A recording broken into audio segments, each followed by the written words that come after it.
We are indeed recording, and now we don't have to do a Facebook Live. So we are going to do this a different way. And I will magic up the audio and make sure everything works.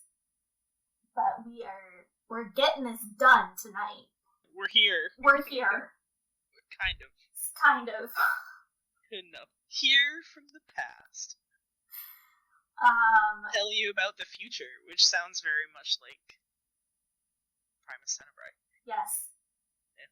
It's exciting. Because it is coming very quickly, and I'm getting very anxious. Yeah, every day is a day closer. We're now we're now officially in September. We're in September. It comes out October 30th. Let's introduce ourselves real quick, because lots of people don't actually know who we are. I'm Sarah Richardson. I prefer my author name of S. Richardson. It sounds fancy. I've wanted to write for my entire life. And writing is one thing, becoming an author is another. And I've always felt like I don't know. I feel like finally I get the chance to be a writer and author now, even though I've been writing my entire life. I love dogs and all of my animals. I'm a massive botany nerd, so I have thousands of plants, what it feels like. I live in a jungle in my house. I love long walks on the beach. I live in the north, or northeast, so New England. There's not much to say. I'm here because I like to write things. I don't sound great, but I write good words, I promise. Yeah, please don't go off of our speech. Yeah, no, both please of don't. us suck at talking. I talk like a disgruntled farmer. Yeah, I stumble over my words all the time, but get me writing and... Yeah, I sound great behind a keyboard. I don't sound great. Yeah, me too. Yeah. What about you? Who are you? I am Melissa. My pen name is M. Newton. I guess I've been writing most of my life, which I didn't realize until kind of recently, that I wrote little stories in the back of the car on road trips, and I was maybe 8 or so I guess I have been writing for quite a while, and it wasn't a passion until I started writing with you, and then we really kicked it off and blossomed into what it is now, and it's something that I'm super proud of, and I know it's very cliche to say, but it's my baby. Oh, it's your baby child. It's my baby. And I am in the Pacific Northwest, so we are whole country away, basically. Yeah, I'm dominating one coast, you're dominating the other. Yeah, we're hoping to sandwich all these readers in between. Yeah. It works for us. It does. It's definitely a weird process and a very different process. You don't hear about it. Yeah, so our process, do you have any starting points on that? Because it's quite the process. That's a long road to travel, my friend. It is. I know that our processes are different as people. That is true. When I sit down behind my keyboard, I know that what I do is going to be different than what you do, and Which it's funny how so much more fun. Yeah, it's fun how things kind of come together in that sense, where I have certain characters that I write out, and then you have your set, and then we write these scenes where they interact with one another, and I never know what's happening when you go in. I have a vague idea in some instances. Like, we've talked about how a scene will go out, but in a lot of cases we don't. We just kind of go in blinds, and sometimes literally with dice, like rolling dice and seeing what's going to happen. I think it's crazy because there are some scenes that I'm like, I absolutely know what's going to happen. I know for certain what is going to happen. And then we start writing it, and it turns out 100% different. And then it changes the entire rest of the story of what I thought it was going to be. So, like, a character will decide, or, like, a character is having a really hard time, which I'm sure that you understand what I'm talking about. But, like, where we are writing now, in book 2, like, I wasn't expecting some of those reactions from your characters, and I was expecting the start of the second book to go a certain way, the entire second book to go a certain way, but because only that one character is having some problems. I have no idea what you're talking about. Okay, now what do we do? This entire book is just completely being rewritten in my brain, and now I don't even remember what it was going to be in my brain. So, I know there's some characters that I have that you definitely have an expectation with, and then I'll go into a scene, or even like, I know there's one character in particular, and I'm not going to mention who it is, but I know you know who I'm talking about. I'm sure I already know who you're talking about. Yeah, you do. Their life and their story has changed so drastically. You know. I know who you're talking about. I haven't seen that character in the way that they are now. I've seen them. Yeah, like So to clarify a little bit on how we actually write,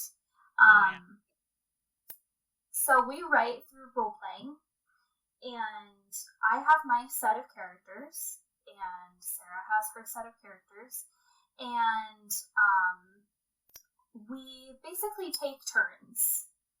I'll write out several paragraphs of all of the things that my characters are doing, how they are reacting to the environment that I will put them in, and then she will, or you, I suppose, this whole narrative is a little weird to me right now. Oh yeah. Yeah, no, I get it. So you will go in and you will add things to the environment. So if I'm starting a scene, I kind of set the tone, but you add things that I wouldn't have added otherwise, like a creature or characters that you want to be there. So you will add your characters that you feel are fitting for that scene, and then we'll write the scene out a few paragraphs at a time, where I will be writing my characters, you'll be writing your characters, and then if something pops up where, say, a character or two characters get into a little bit of an argument or something, and fists start flying, then we bring out the dice, and we will let the dice decide how that fight ends. And dice are not only used for that, but they are also used to make some environmental decisions. You know what I'm going to talk about, or like what this happened. I'm sure you know where this is going. Yeah, I do. One character in particular makes a very bad choice. Yeah, I knew that's who you were going to mention. I wasn't expecting it to be a bad choice. he was just doing what he thought was fine. And Sarah went, okay, roll me some dice. Oh my god, the look on your face was one of my favorites. I'm just like, oh, I have messed up. I made a mistake. Yeah, there's moments. There's definitely moments where I realize that I've messed up in a scene where I'm just like, oh no, like a character will react a way that you weren't expecting. Yeah. And then you're like, oh no, that was a wrong thing to say. Yeah, that was a very bad thing to say. But the great thing about dice is that it does kind of leave it up to chance. And honestly, I don't know what would happen to him if he had rolled the other two. I'm so glad. I'm so glad that the other two weren't rolled. But we would have figured it out, and it would have become part of the story. It would have just... If the story had changed, then we would have rolled with it. But... Yeah, there's definitely been some almost forced decisions, not necessarily by, like, the dice's hands. Maybe just, like, moments that we realized, oh no, this would actually be better. Yeah. This would just be more catastrophic and heartbreaking if we did this. And we like being heartbreakingly catastrophic sometimes. I want to formally apologize for all the hearts I'm going to eventually break, I think. You should apologize. Because I know what is in that brain of yours, and... Oh, but that's the sad thing is that, like, so you know how bad it's going to get. I do. I know how bad it's going to get, and I'm still going to add more things that are just as bad. There was something you had mentioned to me like a few weeks ago that like it was like a sucker punch to the stomach on a character, like a certain character's development, and I was like, oh, that's terrible. You should do it. Was that I think I know what you're talking about. Are you talking about like the side effects of things? Yep. Mm-hmm. Yep. And just certain events this person's gonna go through. Yeah. That just like, thanks. It's heartbreaking, but I want to torture them. So that's the hard part as like an author or a writer or anything that does with this sort of creation is hurting your characters eventually becomes kind of fun for you. Like, you're the kid on an anthill with the magnifying glass, and here are your characters running around. But then there are certain things that your characters go through that you never want to happen again. Yeah. There's definitely a few things that I know are important to character development, but are just heart-wrenching to think about, and have definitely had moments of silence basically over my keyboard for certain events. I have to.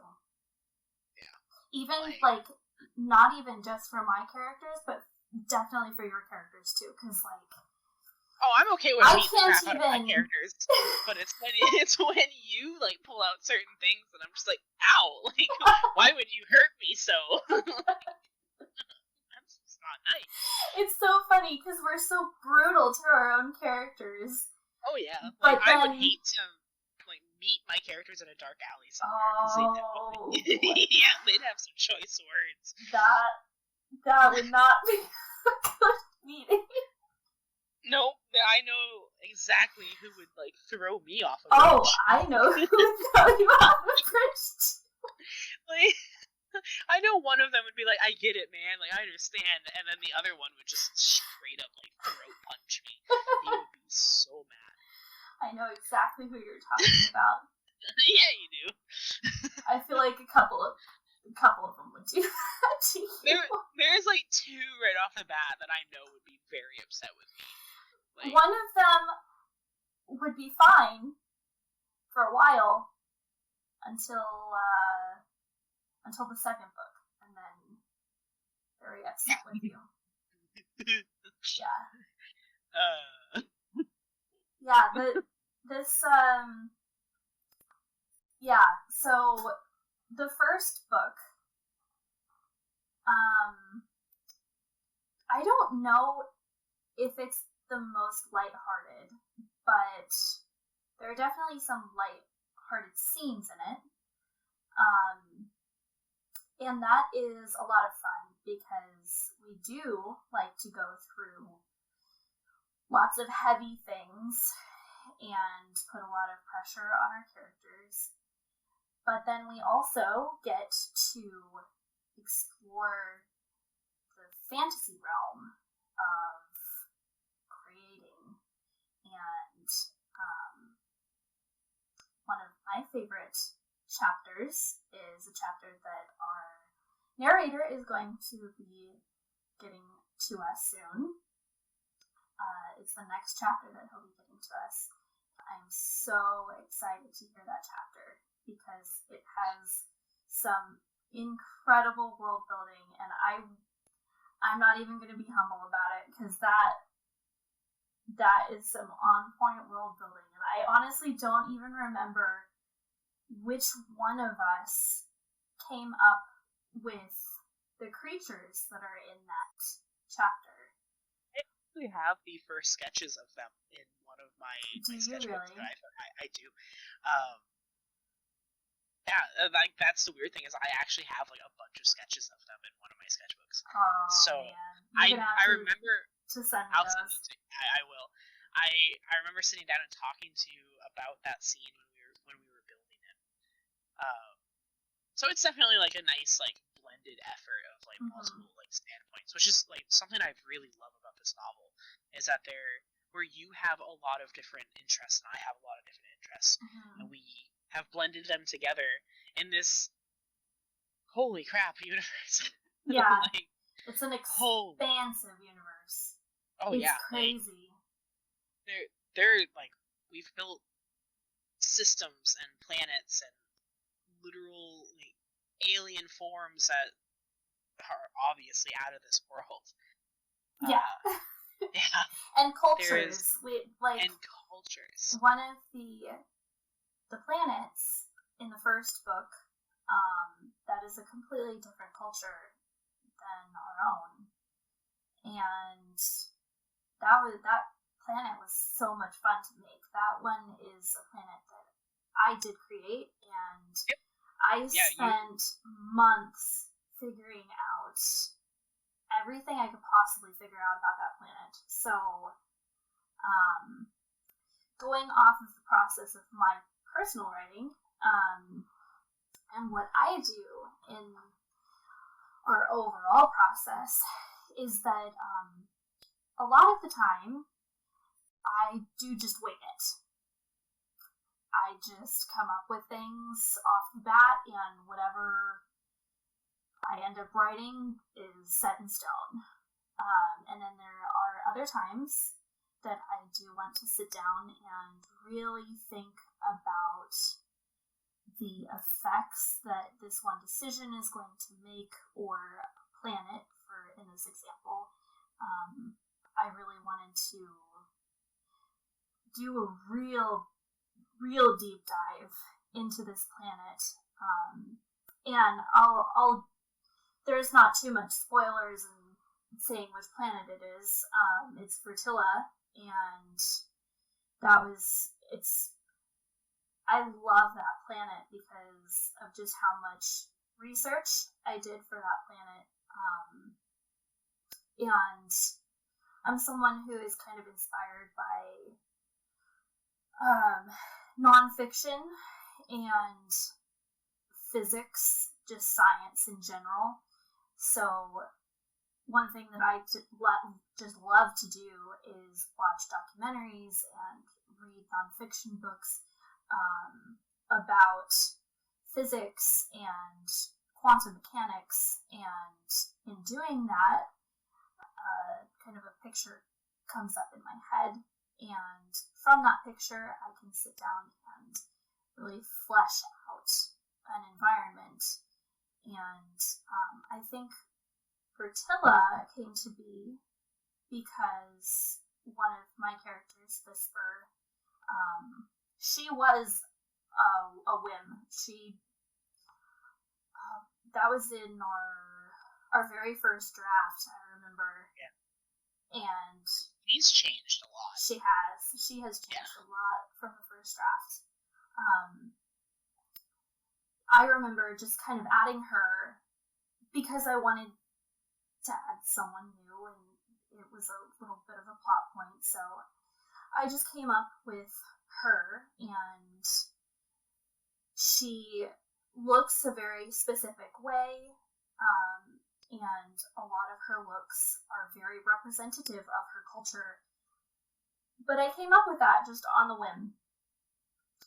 But I wanted to make her planet, and I had to sit down and really think about why she appears the way she does, and all of the things that would be appropriate on her planet in terms of culture. And I took about a month or so to I wrote down on I think like a Google Doc or something, like bullet point after bullet point after bullet point after bullet point. I remember it. It was a Google Doc or something. Yeah. I remember looking at it and going, whoa, like, this is different than I do. Like, it's really cool.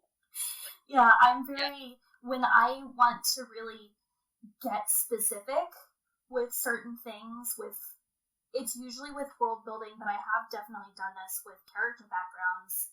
I will go from the beginning of time to current day, and I will flesh out everything I can possibly think of.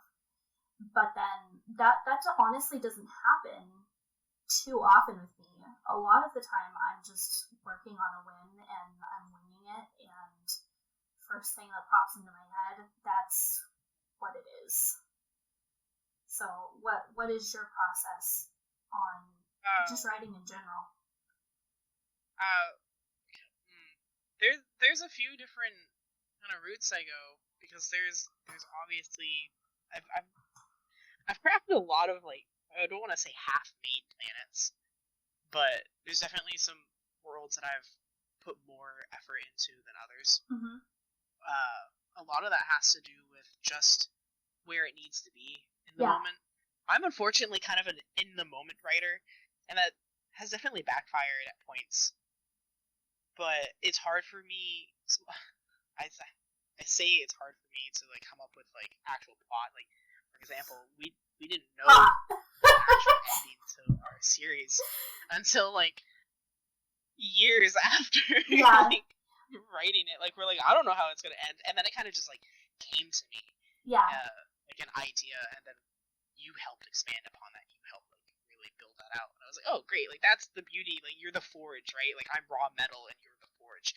I'm like, hey, I have an idea, and you're like, great, let's make it work. You know whose heart you're speaking to right now. Yeah, I do. That's you know whose heart is speaking. For a reason. I mean, it works though, because there's like, I'm gonna bring up, like, building, like, Grand Atelier, or where I was like, hey, like, how are we gonna have this, like, actually work as a planet? And then there you are with your whiteboard, like, all right. Yeah, that was a fun night.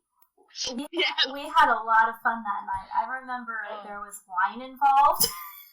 Oh yeah, there was definitely wine involved. And we pulled down a blackboard, and it wasn't just that planet, it was the whole how the magic system worked though too. Oh my god, that's right. We didn't have names for certain things, and it's crazy to think about because we had already written so much. And yet we didn't have, like, specifics, and that's there I go as that, like, on the whim writer where I have an idea and I don't stop and think about it until I'm like, hey, by the way, Melissa, can you, like, take the wheel because I'm lost? Like, but that's kind of that gives such a beauty to it though, because I want everything to have its very specific place, and I want to know the details of, like, not everything, But if something becomes important enough, or we see a creature reoccurring, then I need to know these specifics, and then I can make sure that those specifics are organized and that we can go back and look at them and keep consistency. It's like the time that I put together how dragons work. Mm-hmm. And that was a long process of figuring out like how like certain like dragons actually worked, and like how they were able to. There's a lot of research into certain animals that actually could take flight. Yeah, and like how does fire work? And I didn't touch that. That was all you. That was. That is something that I feel I kind of strive in with this novel, is like making like biology work. Oh yeah, absolutely. Like, you are all biology. you do the fundamentals, so you make it so like the actual universe works, and then I kind of like sprinkle in like some critters here and there, and I'm like, all right, well here you go. And that's fitting. Yeah, it is really fitting though because of who we play. Yeah, like because I know. You are the life, and the organized chaos of growth, and I am the organized chaos of physics and the cosmos. Yeah, and like that does kind of fit for who we play. Yeah, it really does, and that will definitely make more sense in like 2 months. But yes, it will make a lot more sense. That is actually a question that I'm going to have for some of our readers: is can you guys tell who writes who? Like, can you figure it out? It's not even like, oh, Melissa writes this person and this person and this person. It's more that I want to know, like, Orion is written by the same person that writes this other person. I want to see if there's consistency between how we write between characters. Not necessarily who we write. It's just, I am very curious, too, if people can tell. Honestly, I don't think I could, like, on the outside. Like, I can now, because we have what I lovingly refer to as the hive mind, where, we share that one brain cell, and we shake it really hard, and we get ideas. I don't think, without that inner knowledge, I would know who, like, you were actually writing for. I honestly don't think I would be able to differentiate either. No, you have such a vast cast, really. So do you. Yeah. So do you. And it's crazy to think about, because this one person is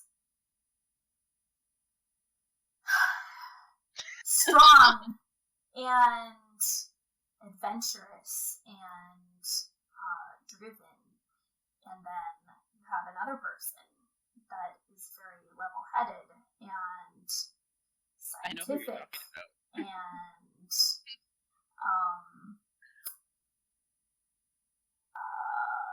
what's a good word? Don't ask me, I don't write books. Oh, okay. I did say that thesaurus.com is abused. It is. It really is. Like, in high school I used to carry around a thesaurus. Like, that was the, like, level of nerd that I was. I had that, like, extra book, and now as an adult, I'm like, I don't know, I can write words good. Like, don't ask me, I guess. You have, like, I know who you're talking about, like, who you're trying to, like, point out as different people. I would, I almost want to throw in the word moody. Moody is a good word. Definitely. I was gonna say sensitive, but I also didn't want to, I didn't want to hurt their feelings either. Oh god. Like, I can feel the offense from 5 points. Oh my goodness. What have you done? They're gonna I'm be sorry, moving for the rest I of the apologize. day. There is... Oh my goodness. So, when we're not writing, this is always something that I myself am curious about, because I know that it happens with me, but do you experience your characters, like in your everyday life? Yeah. Oh yeah. Like, they're I don't want to say they're like another, like, they're very much another voice that hang out. Like, I have moments where I can definitely feel somebody being more forward than somebody else. Like, I'll be in the middle of cooking and invasive thought. They are honestly all just invasive thoughts. Like, I'm gonna use Teton as an example. Teton will be like, stick your finger in the pot, like, do it. Like, wonder what would happen if you stick your finger in some fire. Like, and they all very much have a different voice. Like, I can hear, Teton saying it in his Mawarian accent, and I can hear Sitka saying it in her Tholasaurian like tone. Like, they have very different voices. So I've actually acted out my characters to my 6-year-old before. Oh no. Because he's curious. Because I'll be like, ugh. I think the main cast,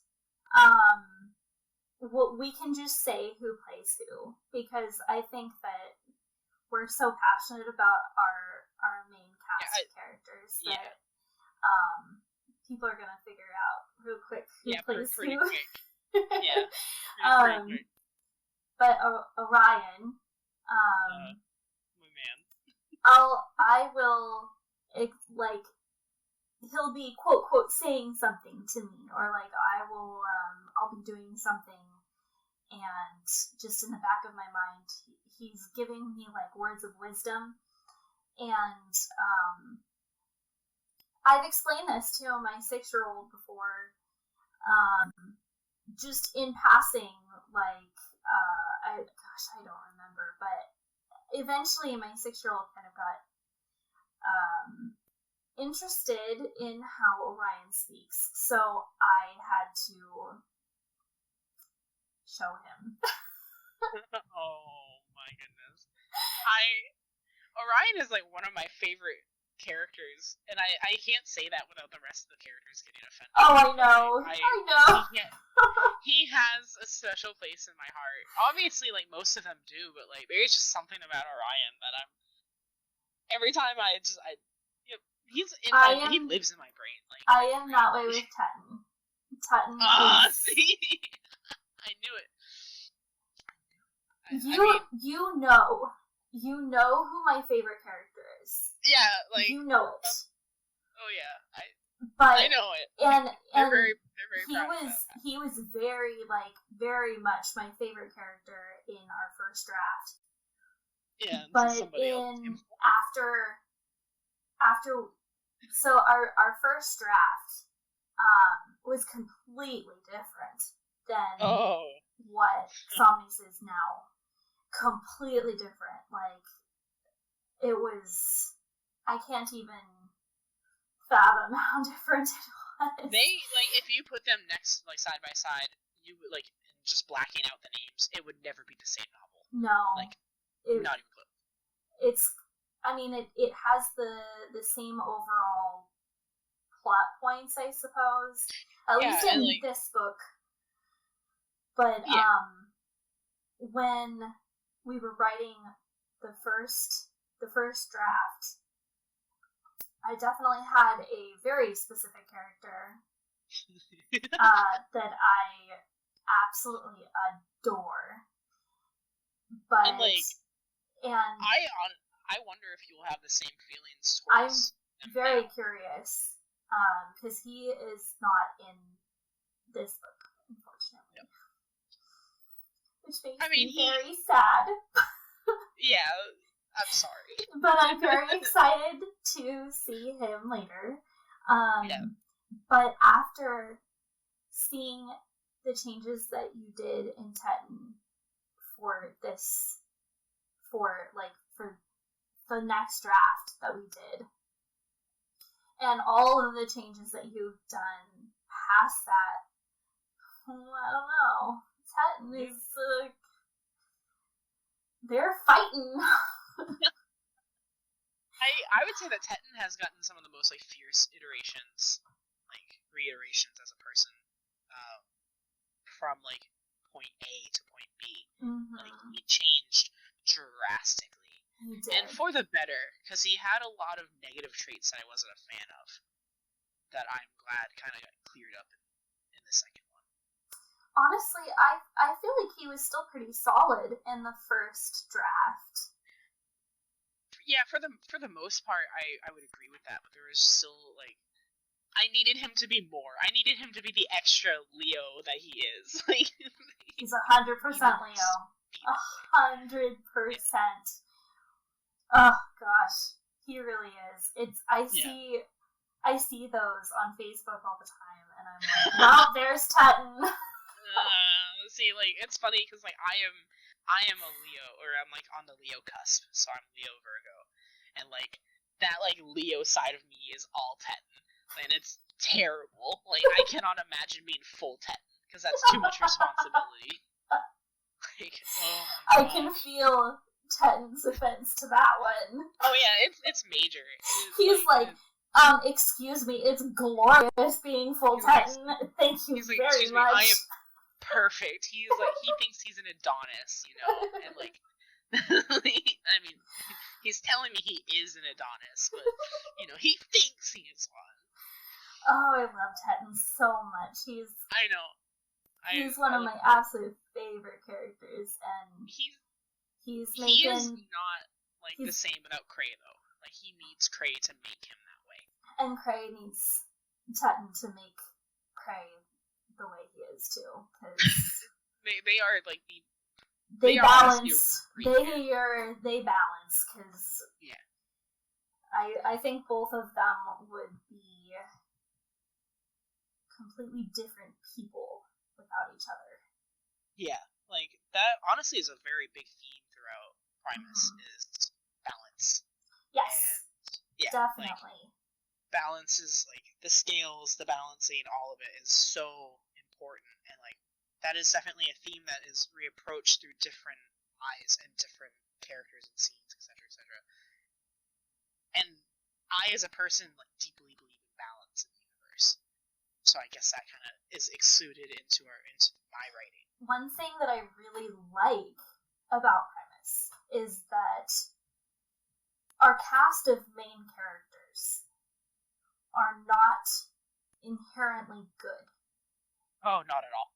And I personally love that because they are very human.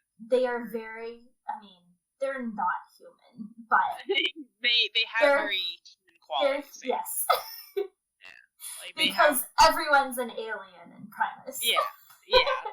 Our main cast is not inherently good, and they're not evil either. They're just doing what they believe is the best. They are living life the best way that they can, in the only capacity that they can in some cases. And you see the struggle that they go through, and the consequences of their actions. Yep. And sometimes we don't even know what the consequences are when they there make are still those some consequences. There's some consequences that have been written that I have no idea what's going to happen because of them, and I know that they're going to spring upon us later on. Mm-hmm. But that's the with human emotion, building characters who are so human, is sometimes we have no idea just how far that extends. Mm-hmm. It's another one of those butterfly effects. Yep. Because one little choice can change a lot. And that's another really big theme. I feel like just one thing can have this huge ripple effect. I feel like another really big theme is the natural cycle of things. Yep. The cycle of life and death. We had one of the questions that we had gotten was, what part of our universe are we most excited to explore and expand upon? That's a good question for you. There.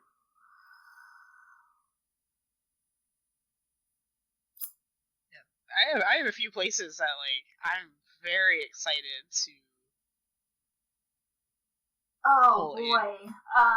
Yeah, and it's sad because I have to kind of keep my mouth shut. I not know. necessarily for the people, but for you. Yeah, I have same. surprises. I have surprises and wait. It's like laying traps. It's spy versus spy.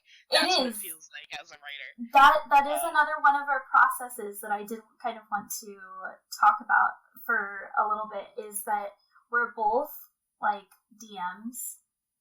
Yep. And we're both players at the same time.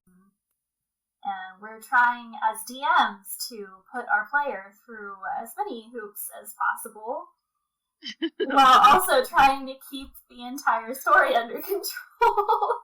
Yeah, there's secret little lore doorways, if you will, that I will either reveal or not reveal through certain events. The last thing that I revealed to you about Jupiter, I was really, really debating whether I wanted you to know that or not. You devil. But I also felt like, in a way, you probably should know that, because that's fair. It could affect a lot of. Yep. That's fair. I don't know. Just I felt like it was too important of a detail to be left out. Yeah, that's me keeping out some very specific details on some other characters. And then I say that and I know that I'm hiding massive details under this sheet, but I'm haha, you can't see Don't worry, I'm doing the same thing. You'll never know. What's behind the curtain number 1 there? You don't know. In a way we do in some regards we do definitely put our minds together and try to figure out what is the best way to approach this, and where should the characters go next that makes the most sense, because we can't also always have our characters fighting for where we personally want the story to go. I think that both of us need to be on the same page of, okay, what in the upcoming book or so, we need to have a plot, we need to have specific places that they go, and right now, to answer that question, I think I am most excited to see Mawari in the second book, because Mawari being Tenton's home planet, yes, we barely touched that in the first draft. And that is a very fun place for me. I'm so excited for that. I've worked really hard on that planet. That is one of the places that I've poured my soul into. Just because as somebody who's lived on the coast and on the water for most of my life, I wanted to reflect that. But it's funny because it's a reverse from what I'm used to. So it's very tropical and nice and balmy, and that's not what the Northeast is like in most cases. So I've done a lot of research. That is a world I'm excited for you to explore. I'm so excited to see it. I've been waiting for so long to see that. That's going to be a beautiful experience for everyone included. It's a beautiful planet. From what I know about it, it's a beautiful planet, and I would love to visit it in person.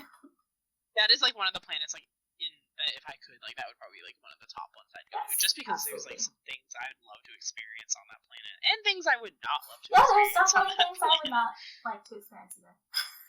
Yeah, no. As for answering that question myself,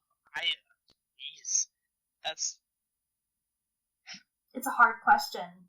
It is, because there's two. So many things.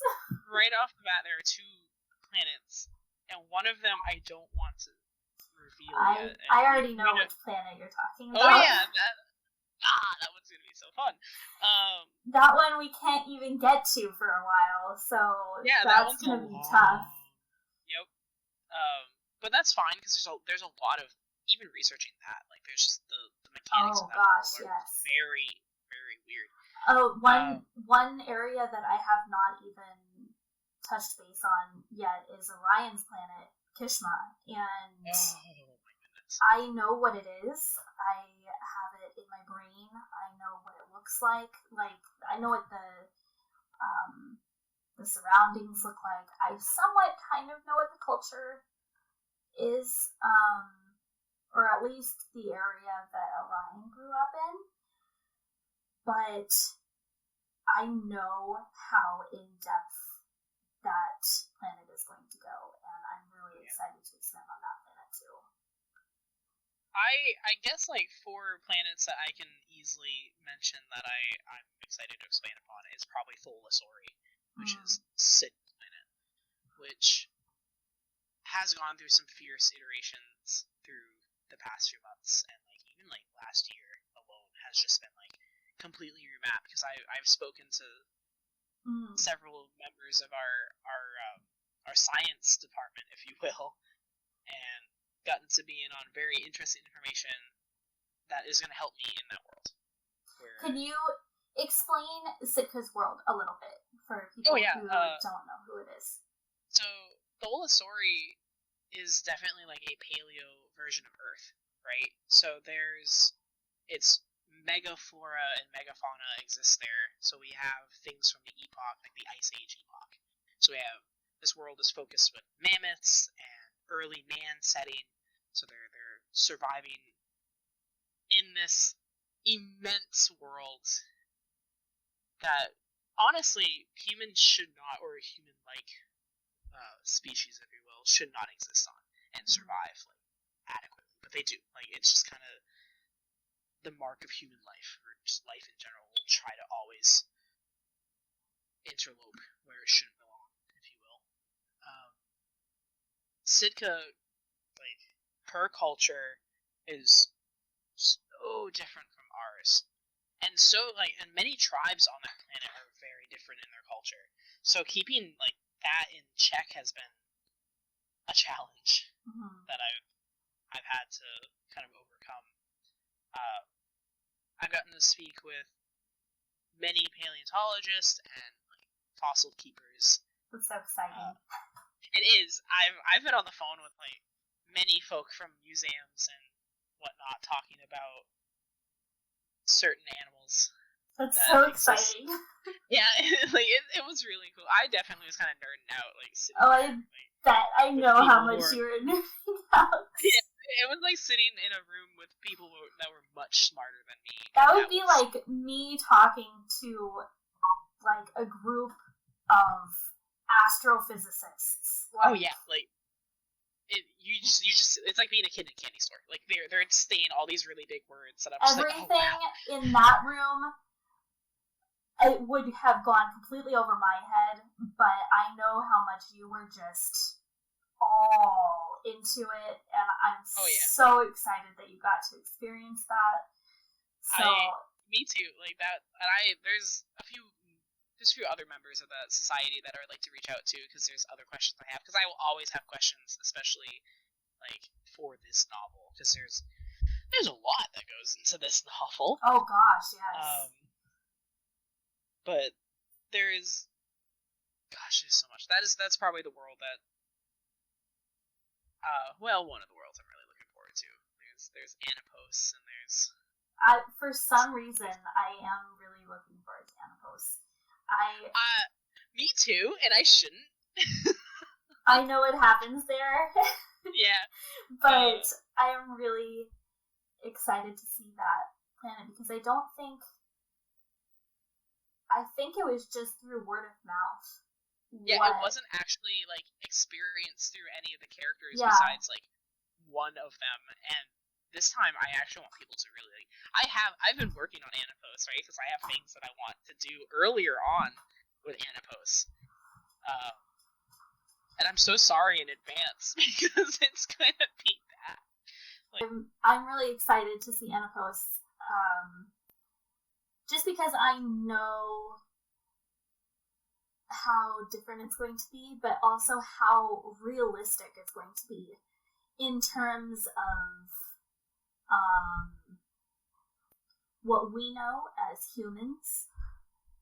I know that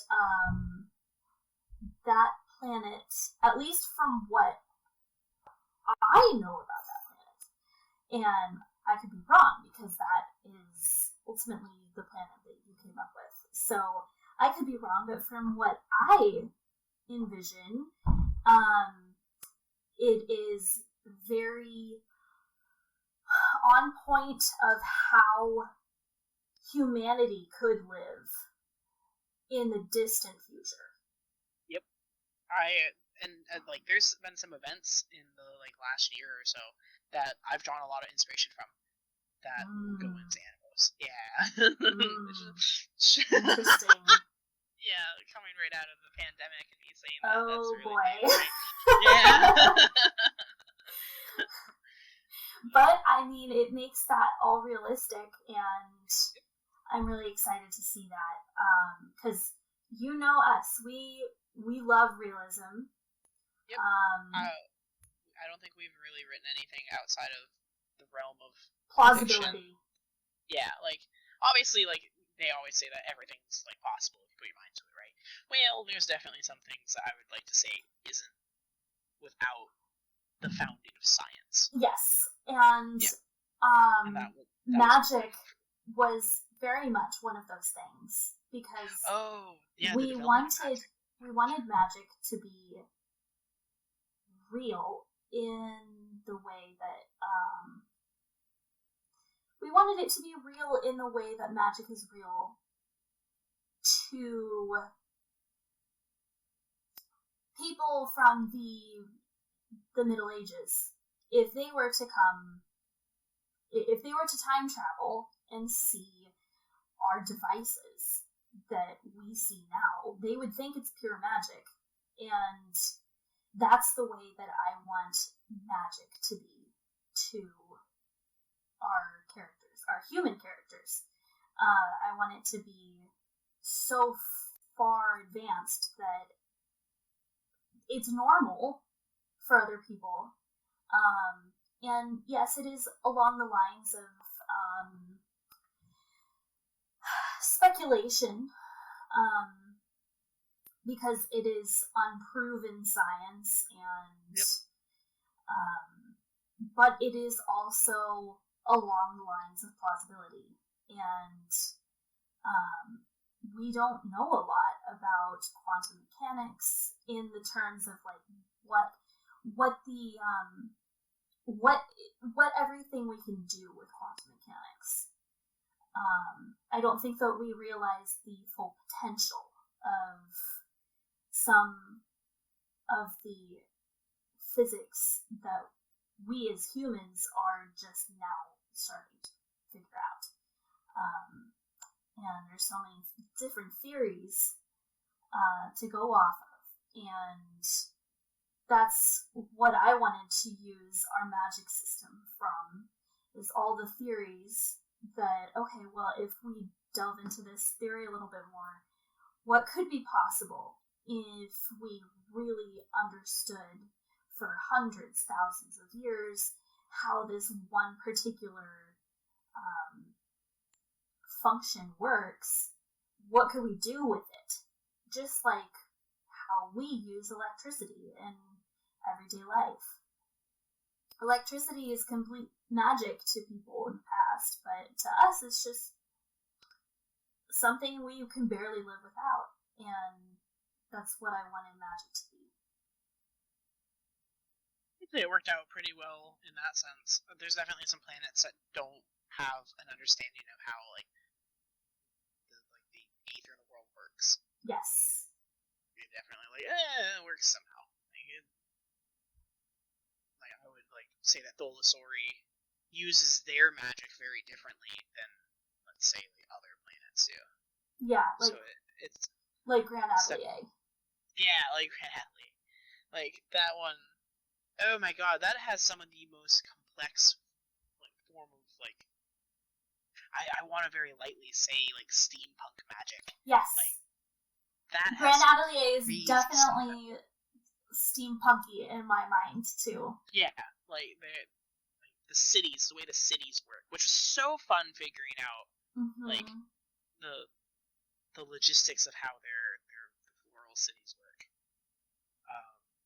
and the castle. That's a I'm not very good when it comes to architect stuff. When it comes to building, no, I'm pretty I'm piss poor, right? Not very good. And that was something I actually had to go to definitely much smarter people than me and be like, hey, how do I get these schematics to benefit these people?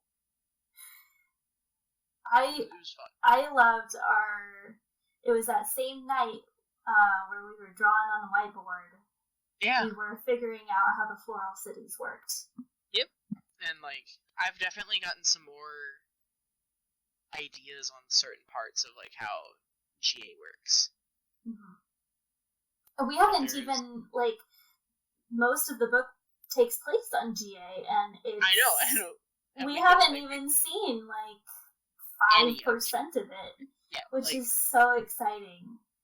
GA is a massive planet. It is massive, and I remember that one night we figured out how the entire solar system or the star system had come to be, and where all the planets were, and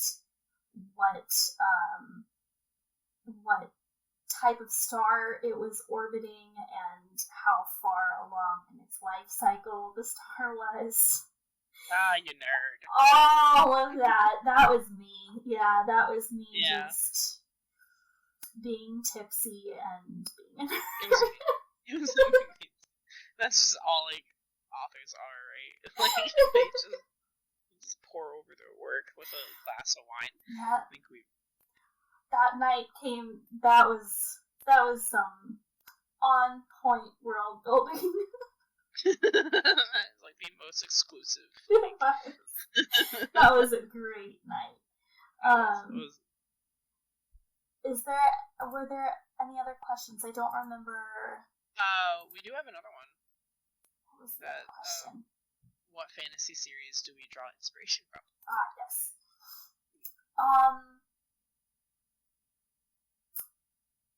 To be completely honest, I personally feel like I draw more from sci-fi, because I love realism, and I like fantasy, but sci-fi is really where my heart is, and I will always say that Hitchhiker's Guide to the Galaxy was my stepping stone. So Hitchhiker's Guide to the Galaxy, that is very hardcore science fiction. I don't think that has much fantasy in it, but that was really... fantasy and sci-fi kind of ride a very similar line. So in my opinion, yes, they do. I know that in lots of people's opinion, that wouldn't be right, because fantasy is very, dragons and magic, and sci-fi is, outer space, which that's literally what Primus Tenebrae is. It's dragons in space.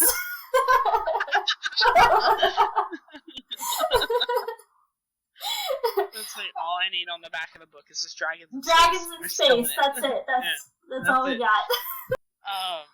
For fantasy series, I read everything under the sun. I'm a voracious reader. I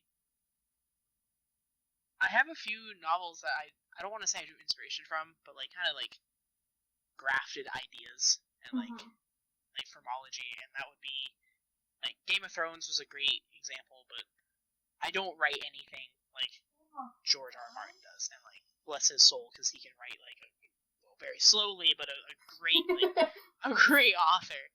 But I like that's not my style at all. Like I appreciate his like gritty fantasy like kind of edge.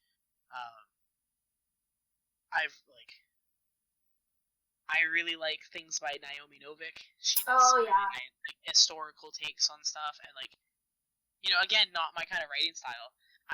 Completely different, but I love her creativity. Like her like the way her brain works is really like, that series. I unfortunately have not read the entire series, but I don't remember how many books I did read, but those were very fun to read because like that, like it's just so different. Fantasy. Yes. Geez, I honestly draw a lot of inspiration from like typical like New England or like from Stephen King. Like a lot of my writing style is very like I feel like similar, especially a particular character. Like because I guess that's an issue is that like I like my different characters have different ways that they I don't want to say write, but like they look different. Like you can look at Teton and you can know that he's different from the way that Sitka's written. Oh yeah. So I guess I wouldn't say that I drew a lot of like inspiration, more like writing like styles, if you will. Just because like Primus Tenebrae I can't compare to, you know, it is dragons in space. It is like very different from anything else I've ever like read. So yeah, same. Because places that I've been like happy to kind of like be like, oh, that's a neat idea, but I can't say that I've drawn inspiration from. Unfortunately, I think that honestly, I don't know if I draw style from any particular thing, but you definitely beat like your own drama sort of deal. Yeah. I know I do. Yeah, like your writing style, like it's funny because like our writing styles are very different. They are, but they blend well. They do, so, like, and I feel like we have gotten kind of on the same page. Yeah. Oh, she's throwing the puns out now. Because we have been writing for so long together that my style has morphed into something that incorporates a lot of your style, and same. I think that you have gained some of my style as well. So, I mean, if people couldn't tell, if people couldn't differentiate between us a while ago, they won't be able to differentiate far into the future for sure.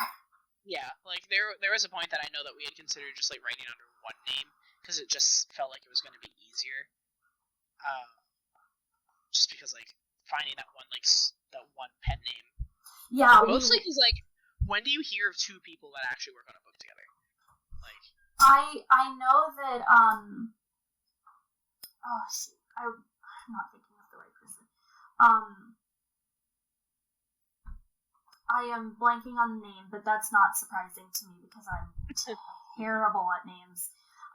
I know that The Expanse was written by two people, and they write under a singular pen name. Yeah, like I know that like I not the like novel I want to bring up in our like to compare it all. Like the Warrior Cat series was written under two people with one name. Mm-hmm. But I think it's nice to kind of showcase the differences as like in people. Yeah. And like our different writing style and our different like everything's different but similar. Mm-hmm. It falls almost under an uncanny valley in a writing source, right? I like knowing that your name is next to mine, right? Same. Yeah, like it feels better instead of just being like. I understand why people go under one, but I like too, breaking for sure. the mold, and I feel like the way that we write it makes sense to have both of our names, because it is very half and half of how we write, because we're always going back and forth, and the story wouldn't be correct without both of us. Yeah. It just wouldn't be the same. Yeah. It like, has to be both of us. We've kind of like spoken before about like what it would be like writing like as different like characters, like you writing as Tet and me writing as Cray, and like there are occasions that like we can put in like a word or two, and like it works because like we know each other enough. But if it came to actually, I could not sit down and write a chapter in Cray's point of view. Like there is no way. I attempted with Tetten, and I was just praying the entire time. There are a couple scenes that we were running out of time, and we really wanted to update, but we were running out of time to send it along to our narrator. So we had decided that I was going to attempt writing Tetten, and that was... I mean, it was a good attempt. Like, don't get me wrong. Thank you. I appreciate that. It was a great attempt. Like, I will like a blue ribbon for you. And even Tetten is like slow clapping, right? Like he's like, Thank you. I appreciate it. Yeah. you got Fish Daddy to clap for you. Thank you. Yeah, like I would say that like if anyone like could be trusted to like try to do it, like I feel like he's not the one that you would have struggled with. Like, no. There is one person that I do not think you could do, just because like I can barely do it. Oh, there's plenty of your characters that I would never be able to do. I'm confident in a lot of them that you could have done, like for sure. Sitka would probably be the hardest. Really? Yes. Oh wow, I figured that she would have been the... I mean, I guess like it's probably the manic like cave woman throwing... Well, you know, this is something that is... I don't do super well with writing female characters. And I don't know why. But I just have a problem writing female characters. The female characters that I do have, I like, but for some reason it's a lot harder to get into their heads. So that could be why I would be so intimidated by Sitka, because she's a female. She definitely has her feminine wiles. She does. I think she is similar to Visper in her like mannerisms.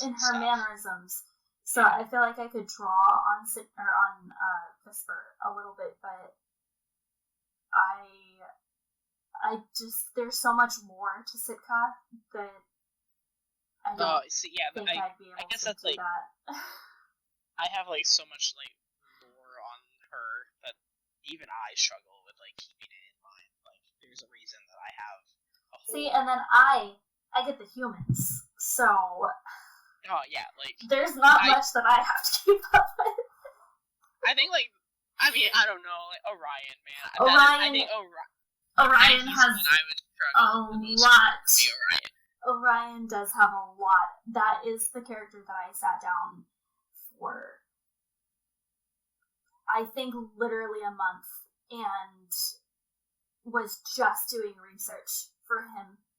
He has so much that he has done in his life, and... I want you to think about that in the terms of you-know-who. Because I'm not saying their name, you know who I'm talking about. And how he's gone through years of development. Mm-hmm. Like, oh no. Like, it's just... Oh, Orion has like, the most... Orion has so much lore to him, and so much that he's gone through, that I don't know how you keep a list of it, right? I literally have a document. Word document.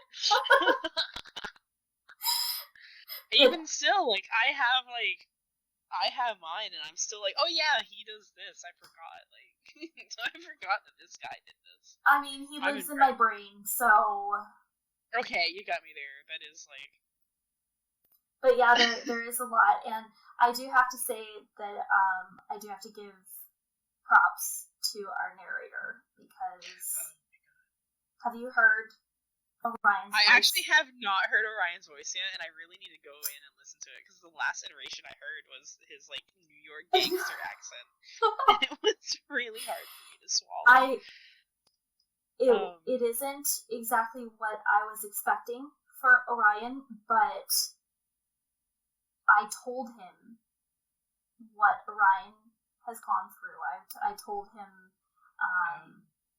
where Orion comes from and the history that he has been through, and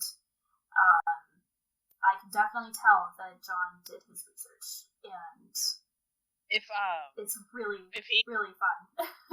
If John's, like, bold enough to stick around for the next few books, which, like, bless him if he does, because, like, oh man, like, there's so much to it.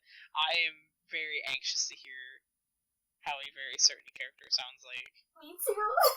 Yeah. Well, he is at the end, so we do get a sneak peek, but like, it's not enough for me. Like, I need to hear, like, pages of him speaking. Me too. He's like, especially as I've gotten older, he's like so much more forward in my brain. Mm-hmm. He's so just like there at everything I do, and like I can't walk by a can of beans without him being like, "You getting them away from me." Like, it's pretty bad. That will make sense one day. I promise. Yeah, he hates beans. He hates beans. Cray eats strawberry leaves. So we all got. He eats strawberry. Yes, Cray eats the leaves off of strawberries. Oh, that's right. I mean, Teton eats kiwis with the skin on. I don't know. Everyone has their faults, right? Oh no. It's funny because I eat my kiwis that way now. I have eaten strawberries with the leaves. Oh no, what is happening? I know. I don't necessarily want to turn into Cray, though. I don't think I would want you to turn into Cray. I think there's too much trauma there. There is too much trauma. Although I have to say that Cray definitely helps me. When I am in certain headspaces, he is kind of a friend that sits there with me, and it's really nice to have that. I think that the writers that do experience that they probably understand what I'm talking about, but I feel like certain characters do represent certain parts of me, and I think I made Cray a while ago, before I realized that I needed him to help me go through things that I have recently gone through, and will probably continue to go through for a while. But Cray has taught me a lot, and there are times that I question parts of myself that I'm like, I don't really know what, like, who I am in this regard. And I actually said that to my husband a couple weeks ago, and he said, well, you do know yourself because you have Cray. And I'm like, what? What are you talking about? That was so random. Why are you bringing Cray up? And he was like, you know yourself because he's part of you, and he represents a certain part of you, and all of your characters do.